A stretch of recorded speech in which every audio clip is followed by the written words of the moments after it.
Mensuration में आज का हमारा टॉपिक है घन यानी कि क्यूब। ठीक, क्या होता है क्यूब?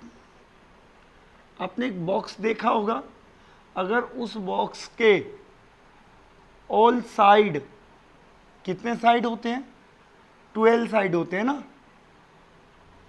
12 साइड नहीं होते, 12 होते हैं भाई। देखो 1 2 3 4 5 6 7 8 9 10 11 12 है, 12 साइड। 12 के 12 साइड इक्वल है, यानी स्क्वायर के शेप में हो हर तरफ से।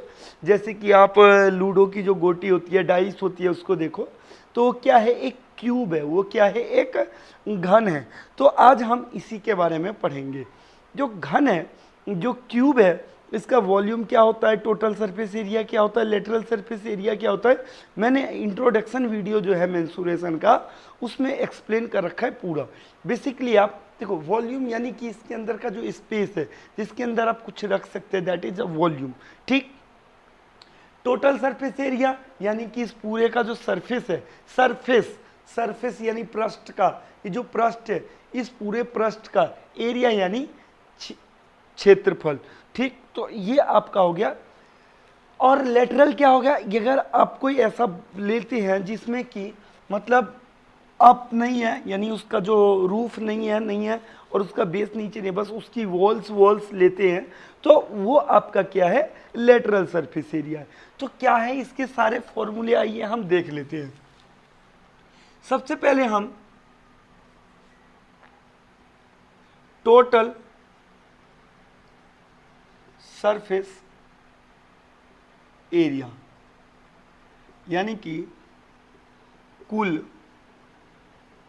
पृष्ठीय क्षेत्रफल। तो कुल पृष्ठीय क्षेत्रफल देखिए, टोटल इसमें 6 भाग है, और क्योंकि स्क्वायर के शेप में होता है तो एरिया ऑफ स्क्वायर क्या होता है? Side into side. तो ये भी यानी कि साइड स्क्वायर है ना, क्योंकि 6 है तो यहाँ पर आप ऐसे लिख दो 6 इंटू साइड स्क्वायर हो जाएगा। ठीक, टोटल सरफेस एरिया। अगर हम लेटरल सरफेस एरिया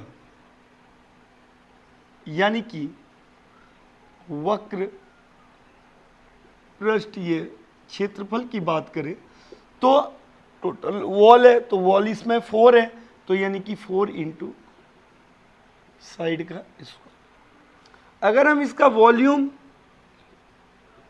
यानी कि आयतन की बात करें तो इसका आयतन होता है एक, यानी कि साइड क्यूब। जो साइड होती है उसका साइड इंटू साइड इसका वॉल्यूम होता है।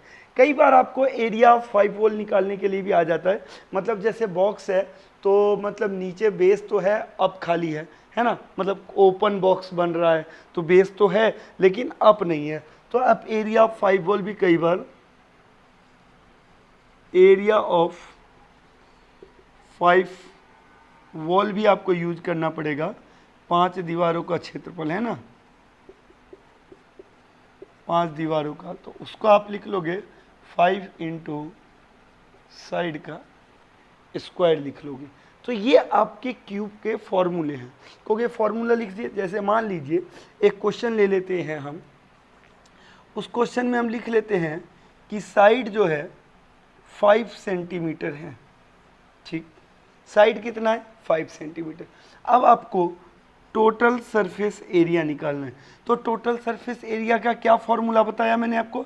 6 इंटू साइड स्क्वायर। तो देखिए 6 इंटू साइड कितना है? 5 सेंटीमीटर। 5 इंटू 5 कितना हो जाएगा? 6 पंचे 30, 30 पंचे 150।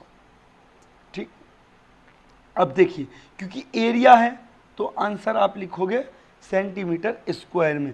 अब इसी का आप लेटरल सरफेस एरिया, जिसको कर्व सरफेस एरिया है, जो लेटरल सरफेस एरिया है, कई जगह आपको कर्व सरफेस एरिया के नाम से भी मिल जाएगा, तो कंफ्यूज मत हो जाना कि ये क्या है। तो कर्व सरफेस एरिया क्या है? 4 इंटू साइड का स्क्वायर। तो 4 इंटू साइड कितना है बताओ? साइड है 5 सेंटीमीटर, तो 5 इंटू 5, 5 4 जा 20, 25 जा 100 सेंटीमीटर स्क्वायर। यहीं आपको आ जाए वॉल्यूम, तो वॉल्यूम का क्या फॉर्मूला है, साइड का क्यूब, यानी कि 5 इंटू 5 इंटू 5, तो कितना हो जाएगा 125 सेंटीमीटर क्यूब। अब वॉल्यूम आप किस में लिखोगे, क्यूब में लिखोगे। क्लियर है। अगर area 5 wall, area of 5 wall निकालोगे तो 5 इंटू साइड का स्क्वायर है, यानी कि 5 इंटू 5 इंटू 5, यानी कि 125 सेंटीमीटर स्क्वायर। तो ये आपका किसका है, घन यानी कि क्यूब के सारे फॉर्मूले